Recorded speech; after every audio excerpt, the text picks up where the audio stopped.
الحمد لله رب العالمين والصلاة والسلام على رسول الكريم أما بعد فأعوذ بالله من الشيطان الرجيم بسم الله الرحمن الرحيم يا أيها النبي حسبك الله ومن اتبعك من المؤمنين صدق اللہ العظیم. پڑھ لیجئے درود و سلام. الصلاة والسلام علیک یا رسول اللہ، الصلاة والسلام علیک یا حبیب اللہ، الصلاة والسلام علیک یا رحمت للعالمین. بعد حمد و صلاح، محترم قابل صد سامعین ذی وقار، السلام علیکم. آج جس عنوان پر لب کشائی کا موقع میسر آ رہا ہے، دعا ہے اللہ کریم سیر حاصل گفتگو کرنے کی توفیق عطا فرمائے. موضوع ہے سیدنا فاروق اعظم رضی اللہ تعالی عنہ کے حوالے سے کسی نہ کسی گوشے سے، کیونکہ پوری زندگی کو چند لمحات اور چند ساعات میں بیان نہیں کیا جا سکتا، جن کا ایک لمحہ بھی آپ کے اور میرے آقا صلی اللہ علیہ وسلم کے پہلو میں گزرا ہے، تو ان کی زندگی کو بیان کرنا کا کوئی حق ادا نہیں کر سکتا. اور پھر یہ وہ ہستی ہے کہ عمر وہ ہے کہ جس کی زبان پر خود رب بولتا ہے. اب میں یہ بات ایسے نہیں کر رہا، 20 آیات مقدسات وہ ہیں کہ جو پہلے حضرت عمر رضی اللہ تعالی عنہ حضور کی بارگاہ میں رائے اور مشورہ دے چکے تھے. اللہ کے حکم کا انتظار تھا اس معاملے میں.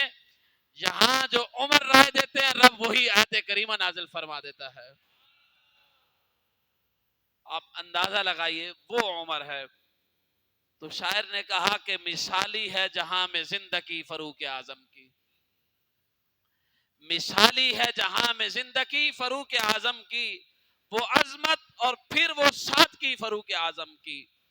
دعائے مستجاب حضرت ختم الرسول ہیں وہ، نہیں ممکن کسی سے ہم سری فاروق اعظم کی. وہ جن کا نام لینے سے شیاطین بھاگ جاتے ہیں، پیام میں مر کے ظلمت روشنی فاروق اعظم کی. تو حضرت فاروق اعظم رضی اللہ تعالی عنہ کی زندگی ہم سب کے لیے مشعل راہ اور زندگی کے لیے گزارنے کا بہترین نمونہ ہے کہ کوئی زندگی کا ایسا راستہ نہیں ہے، ایسا مرحلہ یا ایسا معاملہ نہیں ہے کہ جس میں فاروق اعظم رضی اللہ تعالیٰ عنہ کی زندگی میں ہمارے لیے مثالیں موجود نہ ہو. عزیزان من، جو آیت کریمہ میں نے پڑھی ہے، یا ایھا النبی حسبک اللہ ومن اتبعک من المؤمنین، اللہ کریم ارشاد فرماتا ہے کہ اے غیب کی خبریں دینے والے نبی، اللہ آپ کو کافی ہے اور آپ کی اتباع کرنے والے مومنین کافی ہیں. یہ جب تک عمر اسلام نہیں لائے، جب تک یہ آیت کریمہ نازل نہیں ہوئی ہے.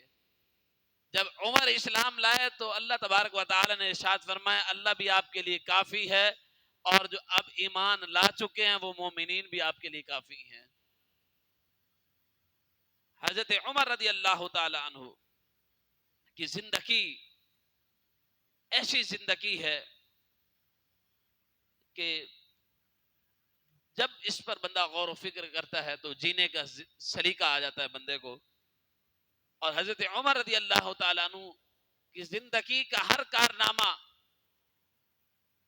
ایک بلند کارنامہ ہے، اور وہ عظیم الشان کارنامہ ہے کہ قرآن مجید برہان رشید آج جو ہم تک کتابی مصحف کی صورت میں، کتابی شکل کی صورت میں، اوراق، صفحات، ورقات کی صورت میں جو قرآن ایک ہمارے درمیان میں موجود ہے، یہ بھی حضرت عمر رضی اللہ تعالی عنہ کا کارنامہ ہے. اسی طرح جو رمضان المبارک میں باجماعت نماز تراوی اور قرآن کریم کی تلاوت اور قرآن کریم کو مکمل پڑھنے کا جو ایک انداز ہے، یہ بھی سیدنا فاروق اعظم رضی اللہ تعالیٰ عنہ کا دیا ہوا تحفہ ہے۔ قرآن کریم سیکھنے اور دوسروں کو سکھانے اور اس میں غور و تدبر کے حوالے سے یہ بھی حضرت فاروق اعظم رضی اللہ تعالیٰ عنہ کا دیا ہوا تحفہ ہے۔ میں مطالعہ کرتے ہوئے پڑھ رہا تھا کہ آپ نے اپنے بیٹے حضرت عبداللہ رضی اللہ تعالی عنہ کو فقط 12 سال میں سورۃ البقرہ سکھائی، 12 سال میں۔ یہ چھوٹی بات نہیں کر رہا، ہم صرف قرآن کو پڑھتے ہیں، اور وہ ان کے لیے قرآن پڑھنا مقصد نہیں تھا، وہ تو تھے ہی عربی، وہ قرآن تو نازل ہوتا فوراً پڑھ لیتے تھے، جان لیتے تھے، معنی اور مفاہیم سمجھ لیتے تھے۔ تو میں نے کہا پھر 12 سال کیسے لگ گئے؟ تو جب غور و فکر کیا اس روایت پر، تو ایک بات جو سمجھ میں آئی وہ یہ تھی کہ حضرت عمر رضی اللہ تعالی عنہ جب ایک آیت کریمہ پڑھتے تھے یا سکھاتے تھے، جب تک اگلی آیت کریمہ نہیں پڑھتے تھے، نہیں سکھاتے تھے، جب تک اس کے جتنے احکامات ہیں ان پر عمل نہ کر لیں، یعنی اگلی آیت کریمہ تک تب تک نہیں جاتے جب تک پچھلی آیت کریمہ کے جتنے احکامات ہیں اور اس کے جتنے یعنی کہ معاملات ہیں ان پر جب تک عمل نہ کر لیا جائے تو صحابہ کی روشنی میں قرآن سمجھنا یوں ہوا کرتا ہے۔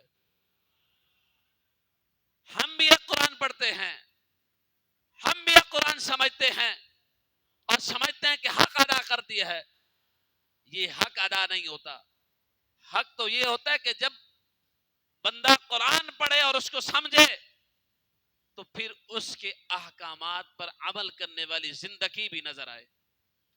میں نے پچھلے جمعے میں کہا تھا یہ قرآن ایک انقلابی کتاب ہے، یہ دستور حیات، ضابطۂ حیات ہے۔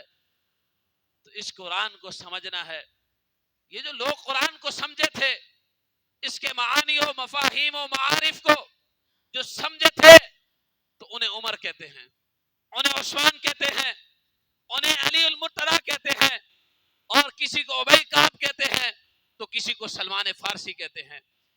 تو جنہوں نے قرآن کو سمجھا ہے، قرآن سے دل لگایا ہے، اور قرآن نے پھر انہیں اس مقام تک پہنچایا ہے کہ پھر وہ خدا کو بھی سمجھ گئے، اس کے مصطفیٰ کو بھی سمجھ گئے ہیں۔ ہم صرف فقط کلمہ پڑھا ہے، کلمے کی روح اور روحانیت کو نہیں پہنچے ہیں۔ وہ کسی نے کہا تھا نا کہ بہت سارے لوگ حج کو اور عمرے کو جاتے ہیں، تو کسی شاعر نے ان کا جواب پھر بھی بدلتے نہیں ہیں۔ تو کسی نے کہا تھا وہ در یار تک تو پہنچتے ہیں، دل یار تک نہیں پہنچتے ہیں۔ تو ہم قرآن تک تو پہنچ گئے ہیں لیکن قرآن کی اصل روح تک نہیں پہنچے ہیں۔ صحابہ کی زندگی کو تو بیان کرتے ہیں، پڑھتے ہیں، لیکن ان کی زندگی کے جو معارف و اسرار ہیں، ان کی زندگی کے جو رموزات ہیں، ان کو نہیں سمجھتے ہیں۔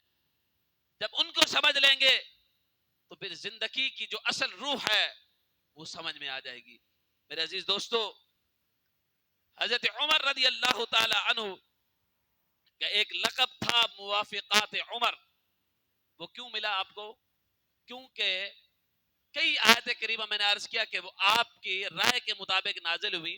اس کی ایک جھلک میں آپ کے سامنے بیان کرتا ہوں کہ ایک یہودی نے کہا کہ جبرائیل جو ہیں وہ ہمارے دشمن ہیں۔ تو آپ نے کہا من کان عدوا للہ وملائکتہ ورسلہ وجبریل ومیکائیل فإن اللہ عدو للکافرین، کہ جو کوئی ہو اللہ کا دشمن، اس کے فرشتوں کا دشمن، اس کے رسولوں کا دشمن، اس کے جبرائیل کا دشمن، اس کے میکائیل کا دشمن، فإن اللہ عدو للکافرین، بس بے شک اللہ بھی ان کا دشمن ہے، وہ اللہ کے بھی دشمن ہیں۔ آپ نے یہ اس کو جواب دیا ہے، اور یہاں اللہ کریم نے وہی آپ کے جواب کو قرآن کی آیت کی صورت میں امام الانبیاء علیہ السلام پر نزول فرما دیا ہے۔ اس طرح اور 19 آیت کریمہ ہے لیکن وقت نہیں ہے. اب جو قرآن کے جمع کرنے کے حوالے سے بات ہے وہ میں آپ کے سامنے رکھتا ہوں. اور وہ روایت کو رکھنے کا مقصد کیا ہے کہ محبت کے انداز ہمیشہ جدا جدا رہے ہیں. ہر عاشق کی محبت کا انداز الگ الگ ہوا کرتا ہے اور ہر عاشق اور ہر محبوب جو ہے وہ اپنے انداز سے محبوب پر عمل کیا کرتا ہے, محبوب کو دیکھا کرتا ہے. اس کی ایک مثال یہ ہے کہ امام الانبیاء علیہ الصلوۃ والسلام اس دنیا سے جب ظاہری طور پر تشریف لے گئے تو تمام صحابہ جب آنکھوں سے آنسو کی لڑیاں جاری ہیں, موتیوں کی طرح آنسو بہا رہے ہیں, غم زدہ حالت میں ہیں, تو کسی نے کہا کہ حضور تشریف لے گئے تو سیدنا فاروق اعظم رضی اللہ تعالیٰ عنہ جلال میں تشریف لے آئے. ادھر صدیق اکبر رضی اللہ تعالیٰ عنہ تھے کہ ظاہری غم کو چھپا کر اندر ہی اندر حضور کی جدائی اور حضور کے فراق میں روتے رہے. باقی صحابہ ظاہری دلی طور پر تو غمگین تھے ہی تھے, لیکن ان کے اندر کا جو غم تھا وہ ظاہر تھا. صدیق اکبر کا ظاہر نہیں تھا, باطن میں تھا, کیونکہ صدیق اکبر اس وقت صحابہ کے امام تھے, صحابہ کے امام تھے اور حضور کے جانشین خلیفہ بلا فصل تھے. آج جو یہ ابھی عید غدیر کا معاملہ جو گزرا ہے اور ہمارے لوگ بھی بڑی خوشی سے اسٹیٹس لگاتے ہیں, پتہ ہی نہیں ہے عید غدیر ہے کیا اور اہل سنت کا اس پر موقف کیا ہے ہمیں پتہ نہیں ہے. اور عید غدیر کی تعریف کی صورت میں لوگ کس زمرے میں اس کو مناتے ہیں یہ لوگوں کو پتہ ہی نہیں ہے. یہ ایک الگ وسیع طلب موضوع ہے, تحقیقی موضوع ہے.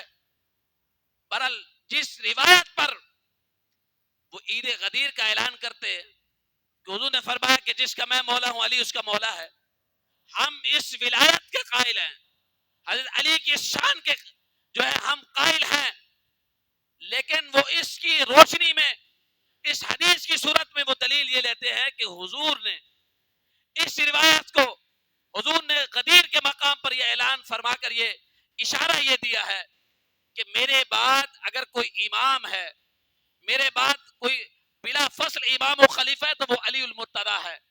ہم کہتے ہیں یہاں صورت اور یہاں کیفیت یہ مراد نہیں ہے. حضور علیہ الصلوۃ والسلام نے جو ایک روایات میں مقام خلافت کو بیان فرمایا ہے کہ وہ روایت آپ کو میں پہلے بہت عرصہ پہلے ایک جمعے میں سنا چکا ہوں کہ حضور علیہ الصلوۃ والسلام سے ایک شخص نے قرض لیا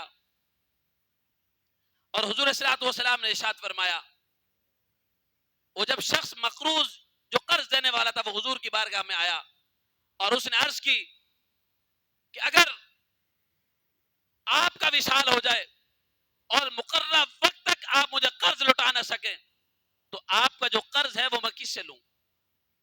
حضور علیہ الصلوۃ والسلام نے ارشاد فرمایا قال ابو بکر, وہ شخص پھر لوٹا اور حضرت علی المرتضی سے ملاقات ہوئی. حضرت علی رضی اللہ تعالیٰ عنہ نے اس شخص سے فرمایا کہ جا کر پھر پوچھو اگر آپ کا بھی ظاہری وصال ہو جائے, ابو بکر کا بھی وصال ہو جائے اور قرض ابو بکر بھی مجھے نہ لوٹا سکے مدت مقررہ تک تو پھر میں کس سے لوں. وہ شخص بارگاہ رسالت باپ امام الانبیاء علیہ السلام کی بارگاہ میں حاضر خدمت ہوا, عرض کی یا رسول اللہ فداک ابی و امی, یا رسول اللہ میرے ماں باپ میں آپ پر قربان, اگر آپ کا بھی وصال ہو جائے, ابو بکر کا بھی وصال ہو جائے تو میں قرض کس سے لوں. حضور نے فرمایا ثم عمر, پھر عمر سے لے لینا. پھر وہ شخص مولا کائنات کی بارگاہ میں حاضر ہوا. حضرت علی نے پوچھا حضور نے کیا جواب ارشاد فرمایا ہے. اس شخص نے کہا کہ حضور نے فرمایا پھر عمر سے لے لینا. پھر آپ نے کہا پھر جاؤ, پھر گئے, پھر پوچھا, حضور نے فرمایا ثم عثمان, پھر عثمان سے لے لینا. پھر وہ شخص آیا, علی رضی اللہ تعالی نے پوچھا کس سے, کہا کہ ثم عثمان, کہا کہ اگر ابو بکر وصال کر جائے تو عمر سے لے لینا, عمر وصال کر لے تو عثمان سے لے لینا. حضرت علی رضی اللہ تعالی نے فرمایا ایک بار اور چلے جاؤ, پوچھو اگر یہ تینوں چلے جائیں تو کس سے قرض واپس لوں. تو جب شخص حضور صلی اللہ علیہ وسلم کی بارگاہ میں حاضر خدمت ہوا، عرض کی یا رسول اللہ صلی اللہ علیہ وسلم، اگر ابو بکر بھی تشریف لے جائیں اور عمر بھی تشریف لے جائے، عثمان ذو النورین بھی تشریف لے جائے، تو میں قرض کس سے واپس لوں؟ تو حضور علیہ السلام کے عظیم غلاموں، حضور سے محبت کرنے والوں، اب جو جواب اس روایت کا میں آخری لفظ پڑھنے لگا ہوں آپ کے سامنے، وہ تیرہ زیب الفاظ ہیں، آپ کے قلوب کو چھونے والے الفاظ ہیں۔ حضور علیہ السلام نے ارشاد فرمایا، پہلے جب وہ سائل آ رہا تھا، سوال کر رہا تھا، حضور کے عظیم غلاموں، حضور اپنے صحابہ کا نام لے رہے تھے، جب وہ شخص آیا ہے پوچھا ہے حضور یہ تینوں اصحاب آپ کے تشریف لے جائیں اور یہ قرض نہ لوٹا سکے مقررہ مدت تک، تو پھر کس سے لوں؟ حضور نے فرمایا پہلے میں نے ابو بکر کا کہا تھا، پھر عمر کا کہا تھا، پھر عثمان ذو النورین کا کہا تھا۔ حضور کے غلاموں، ابھی حضور نے علی کا نام نہیں لیا ہے، حضور نے فرمایا پہلے نام لے رہا تھا، اب یہ تمہیں کہتا ہوں جو تمہیں بھیج رہا ہے پھر اس سے قرض لے لینا۔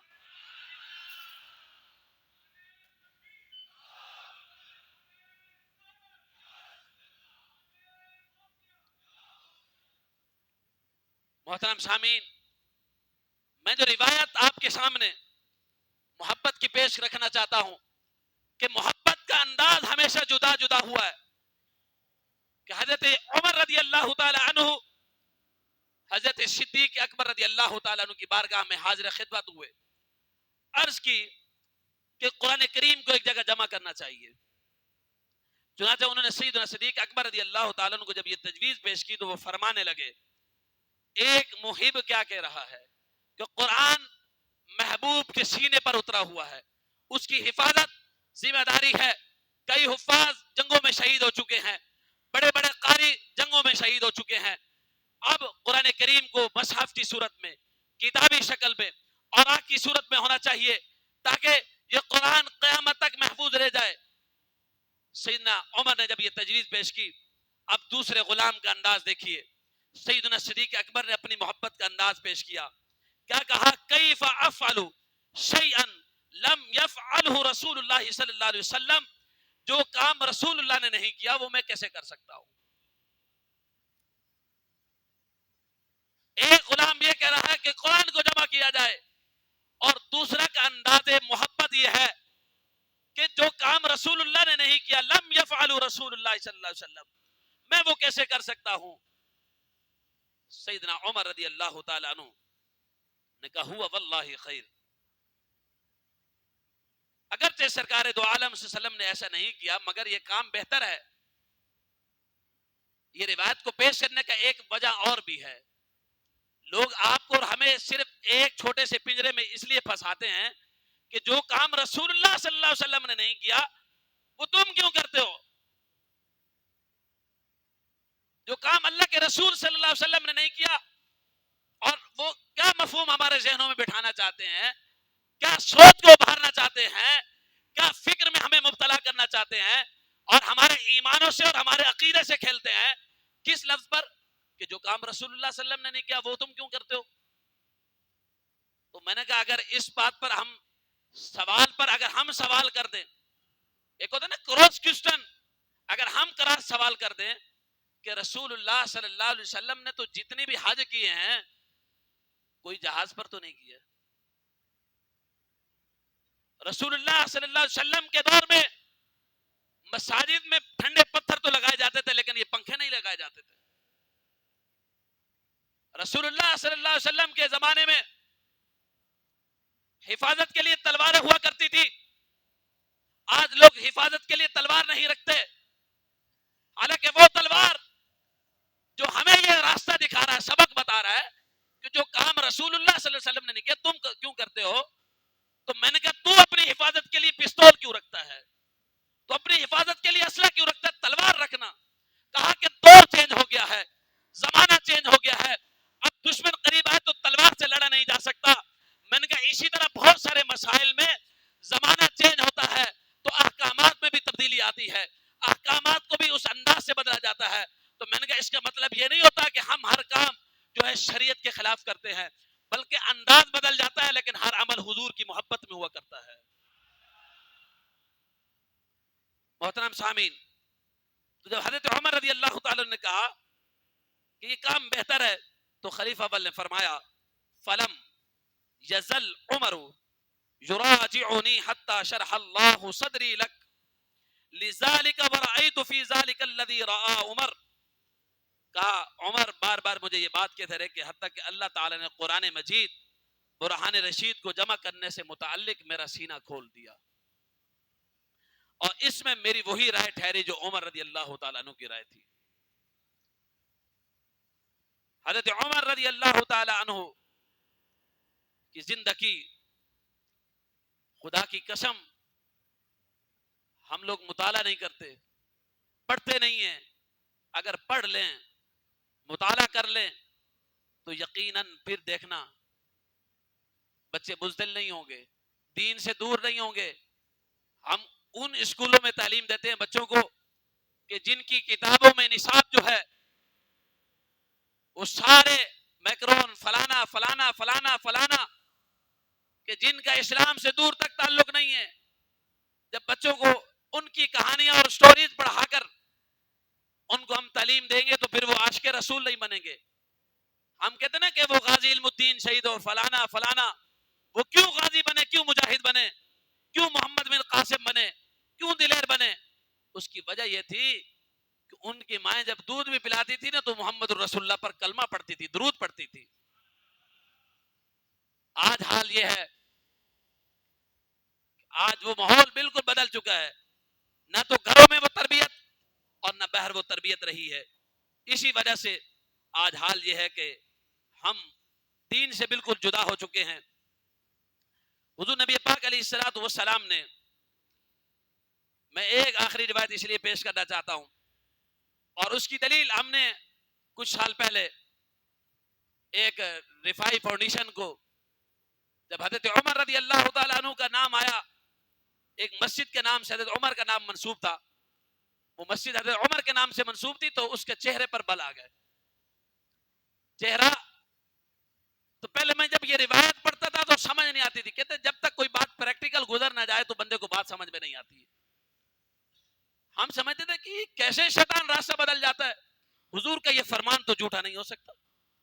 تو بات کب سمجھ میں آئی؟ جب کرونا میں ایک ریوائی فاؤنڈیشن کے رکن نے جب حضرت عمر کے نام سے منسوب ایک مسجد کا لیٹر اٹھایا تو پڑھ بھی نہیں سکا اور چہرے پر جو ہے چہرے کے تزلزل کا شکار ہو گیا. پھر مجھے حضور کی یہ بات سمجھ میں آئی کہ حضور نے جو فرمایا انی لانظر الی شیاطین الجن والانس قد فروا من عمر، فرمایا کہ میں جن و انسان کے شیطانوں کو عمر سے بھاگتے ہوئے دیکھ رہا ہوں. میں نے کہا حضور یہ 1400 سال پہلے بتا گئے ہیں کہ قیامت تک لوگ عمر کے نام سے شیطان جو ہوں گے وہ بھاگتے رہیں گے. اور حضرت عمر رضی اللہ تعالیٰ عنہ کے بارے میں حضور نے فرمایا کہ ان الشیطان یفرق من عمر، اس میں شک نہیں کہ شیطان عمر سے ڈرتا ہے. تو آئیے حضرت عمر رضی اللہ تعالی عنہ کے حوالے سے حضرت عمر کی سیرت کو پڑھیے، مطالعہ کیجئے. ان اشعار پر اپنی گفتگو کو سمیٹنے لگا ہوں کہ صحابہ کی جماعت میں جدا فاروق اعظم ہے، نبی کی ذات پر دل سے فدا فاروق اعظم ہے، وہ جن کا نام لینے سے شیاطین کانپ جاتے ہیں، بتانے کفر سے پوچھو کہ کیا فاروق اعظم ہیں. آپ سبحان اللہ نہ کہیں، وقت بھی کم ہے. ویسے کسی گستاخ کو ان سے ذرا مہلت نہیں ملتی، کسی گستاخ کو ان سے ذرا مہلت نہیں ملتی. خبیثوں کے لیے برق و قضا فاروق اعظم ہیں. زمانے نے گواہی دی جو دیکھی شان فاروقی، زمانے نے گواہی دی جو دیکھی شان فاروقی، شعور و آگاہی عشق و وفا فاروق اعظم ہے. انہیں سرکار نے حق سے لیا مانگ کر سید، خدا شاہد محمد کی دعا فاروق اعظم ہے. وما علینا الا البلاغ المبین.